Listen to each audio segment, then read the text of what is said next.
Good evening. I'm your last speaker, so hopefully I can tie it together. From my world, I'll tell you who I am, and there's a story to be told from the business community as well as from these personal stories. I'm Don Owens. I'm the chairman of the board of the Dulles Regional Chamber of Commerce. This is my wife, Chris Griffin. My wife and I have an insurance agency. We've had one for 33 years. I'm going to tell you more, though, about us before I get into the chamber's position. My wife volunteers for Herndon Rest and Fish every month to take phone calls for those people who are about to have their lights turned off, or they need money for their pharmaceuticals or whatever. And then Fish provides the money. Once a month, I put on a budget class to talk to people about managing the money, what they do have. We've had our own business. We serve the entire community, from recent immigrants to executives. We know a lot about insurance. We have health insurance, life insurance, auto, home, business. We deal with the spectrum. So we have a business perspective and an insurance perspective. And I'm going to read some statements from the Chamber of Commerce. So I want you to think and to broaden your perspective, that this is not just a narrow group of people who are coming here with big hearts and trying to do something. The business community, there's plenty of people there that have big hearts as well. At the Dulles Regional Chamber teamed up with the Loudoun County Chamber of Commerce and the Greater Reston Chamber of Commerce. That coalition represents 2,800 businesses and over 100,000 jobs.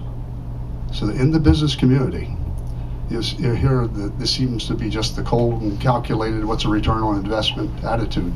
But I can tell you, being the chairman, there are plenty of people. What resonates more with businesses, small, medium, even large businesses, is they understand the web of life, the interconnectedness, the people who are suffering and how it will have an effect. There's a quote from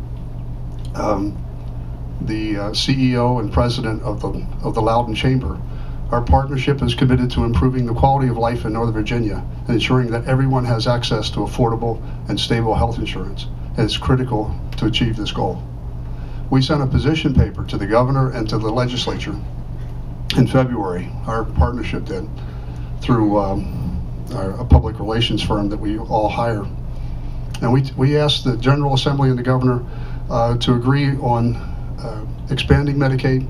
We recognize the ripple effect through the entire community, and that when people are uninsured and using the emergency services and so on, it's driving up the cost for those people paying for insurance. There's a practical side for businesses as well. So the chamber in this particular partnership is all for this cause. Expanding Medicaid makes economic sense. So sometimes when you're trying to spread the word, you talk to business people, talk about a return on investment, you talk about them. And it's not just cold and calculating, because we have our own employees. We have over 40 employees, and we provide health insurance for them. You know, but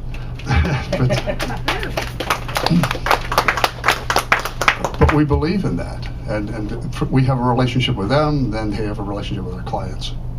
So I'll let you know that 2,800 businesses that represent 100,000 jobs are for this cause. And we actually met with the governor in late January, and we met in his conference room, and this coalition met with him and it said we were all behind him expanding Medicaid. Now, I'm going to take my hat off as a chamber chairman for a second, because I think it helps at times to get a little more enlightenment about the insurance industry. Where this country went wrong was after World War II. Most civilized countries went to single payer programs, like in Great Britain, Canada, and so forth. And their health care, when you look at infant mortality and longevity and so on, they tend to beat us in those things. You know, in Switzerland spends 11% of their GDP on health care.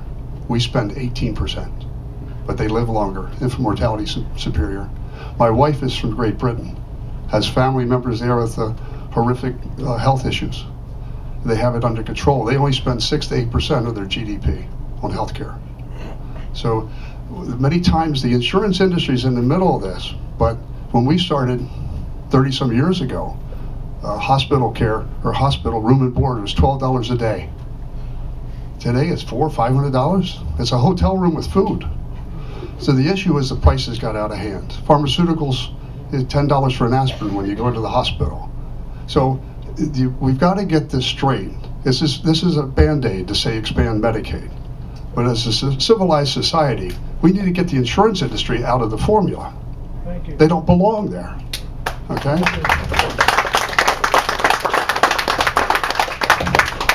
I can calculate the rebuilding of this building. If it was a fire or lightning strike or something like that, or windstorm, that's a statistic. I can work on that. What are the odds of it happening? You having an accident in a car, your driving record and so on, I can calculate. Insurance can't calculate it. Unknown cost. If you go to the hospital and it's $33,000 bill, they send it to Blue Cross. Blue Cross only pays $5,000, everybody's happy. That's what happens in medical bills. The insurance industry can't deal with that. So they keep bumping up the rates because they don't know what the bill's going to be at the other end, you see. So we've got to get the insurance industry out of the whole formula. So let's use this as a Band-Aid, but be evangelical about getting insurance out of it. And those who want the edges, I'm in the insurance industry, but I can make a living insuring buildings. I don't need it for people's health care. It should be a right, not a privilege.